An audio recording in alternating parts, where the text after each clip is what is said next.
Welcome to Culture Talk, where we talk about culturally relevant topics that you can use to start conversations about your faith. I'm Sandra Demas, and I'm joined today with Dr. Alan Tai. You are a scientist in the medical ultrasound field. Thank you so much for joining us. It's an honor to be here. Yeah, we're so excited. Now, I know that you're originally from Hong Kong, so we're going to be kind of pulling from your experience having grown up in Hong Kong. And we want to talk about the topic of how we can find common ground between Christianity and Eastern religions. So if you can just give us a quick kind of synopsis of what does the worldview perspective or landscape look like in Hong Kong? Well, first we need to understand Hong Kong was a unique position.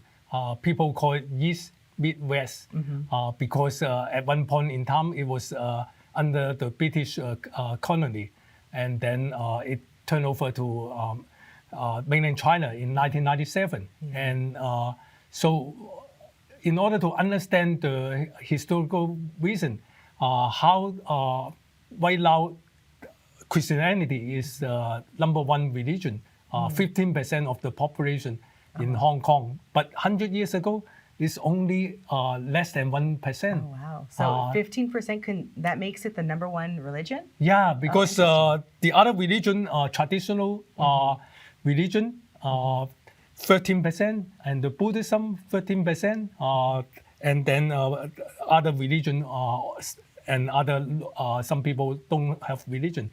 But the majority in terms of religion is Christianity in Hong Kong. Really interesting. So 15% is the majority percentage, and that is the Christian worldview. That's really interesting. So you said 100 years ago it was only 1% who identified as Christian. Now we've got 15%.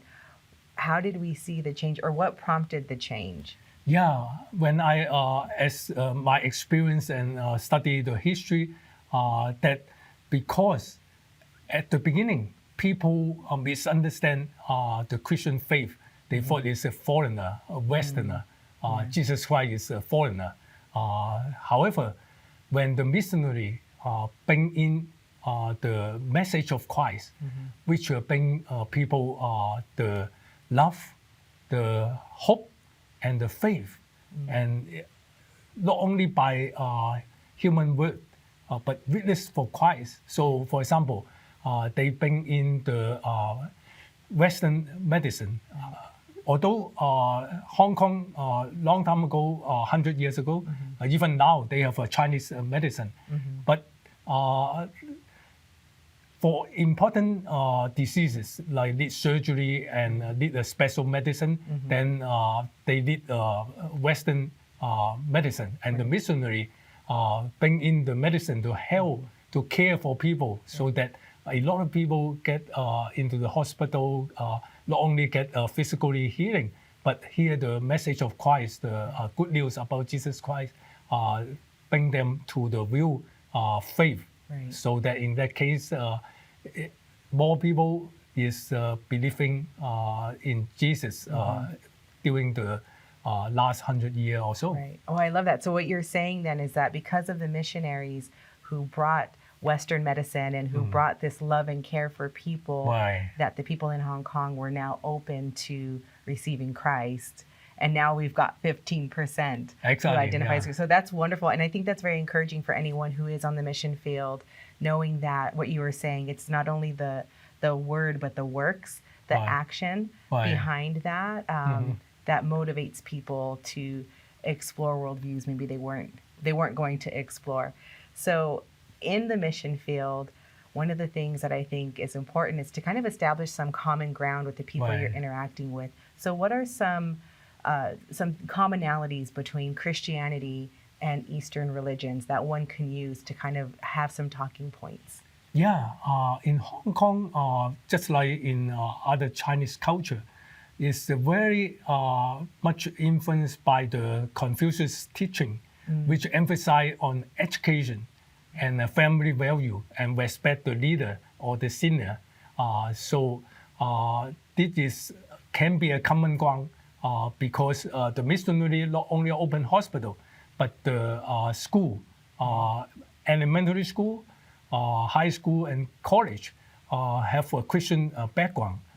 They find that the school from the Christian background train the student to be one of the top student, and the parent really don't mind as long as you have a good education. So they send their kid to the Christian related school, and so this is a common ground because Confucius emphasize on education. Right. So when you bring in the good education system as a testimony of the Christian faith, it's very helpful. Yeah. And eventually the student in the high school or even college, they listen to the gospel. A lot of them become Christian, and they turn around, become a teacher, and help other students. So this is, I think, is one of the common ground. Right.